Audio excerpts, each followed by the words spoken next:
Radar on the WTOL 11 weather app is going to be a busy one, and make sure you're checking it there. Of course, we're so thankful that you're checking in with us here at the lunch hour to get the latest forecast update. Looking and analyzing what we have that heavy rainfall right there along the Hancock and Wood County border, and that is rain, liquid at that point.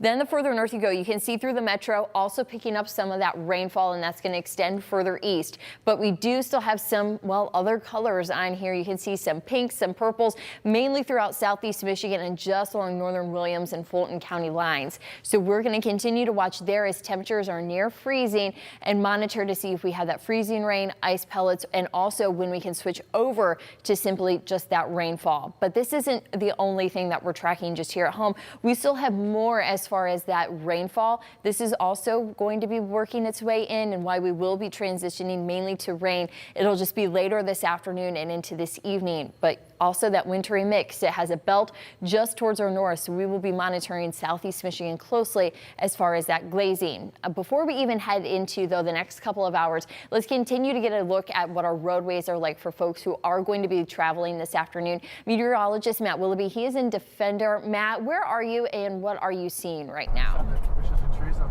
there.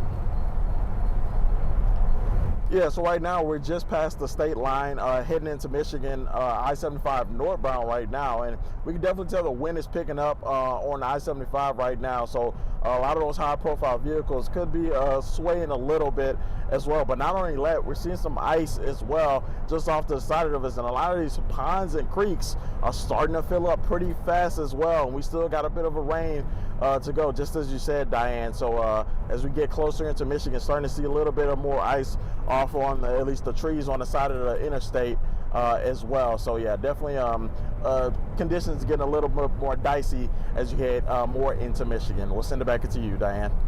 Yes, Matt, are you still able to travel at posted speed limits, or are you needing to slow down to make sure you're safe in these conditions? Yes, we're slowing down just a little bit right now. We're going about, I'd say about 50 miles per hour right now. So we're slowing down just a little bit just because that wind is starting to pick up a little bit more. So yeah, we're just being cautious as much as possible as we travel on I-75. But road conditions still a little bit wet right now. That's good to know, Matt. Thank you, of course, for keeping us updated, and also that wind component of the storm, that on top of all the wet weather that we have in those freezing conditions. You're going to find here on the hour-by-hour forecast that, like Matt said, he's going into Monroe County currently. We are going to continue to see that wintry mix as we wait for that rainfall to start to push up, because we will have that advancing further northward as we go through the afternoon. But it's going to be later into the afternoon that we finally see that green push up through the area, and at that time, the bulk of the rainfall itself will push out. So that's going to be this evening and overnight. Here the clock is at 8 a.m. You can see not a lot on here, just a little bit of lingering moisture. So we're still going to be monitoring roadways at that point, but temperatures will be climbing though as we go through the overnight. So just be mindful of your commute tomorrow morning, and hopefully by the afternoon we can finish all of this out with a little bit of sun.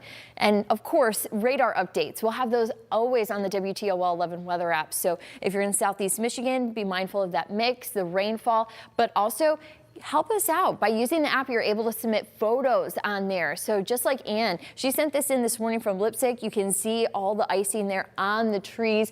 Though we are seeing rain there now, those elevated surfaces like trees, bridges, and overpasses can have a little bit of glazing. So thank you, Ann, for sharing your photo with us. And of course, if you have the app, all you have to do is hit that more button, and then we can get that information. Now for today, temperatures, those will be hovering below, or excuse me, above freezing, but we will be looking at a forecast that warms up by Thursday to help us with some of these icing conditions. You will find a dry weekend forecast, and as we go through the rest of this forecast, you'll find that we do have those, well, warmer days, some cooler days, but also we're going to be looking at a little bit of rainfall still to come in that forecast.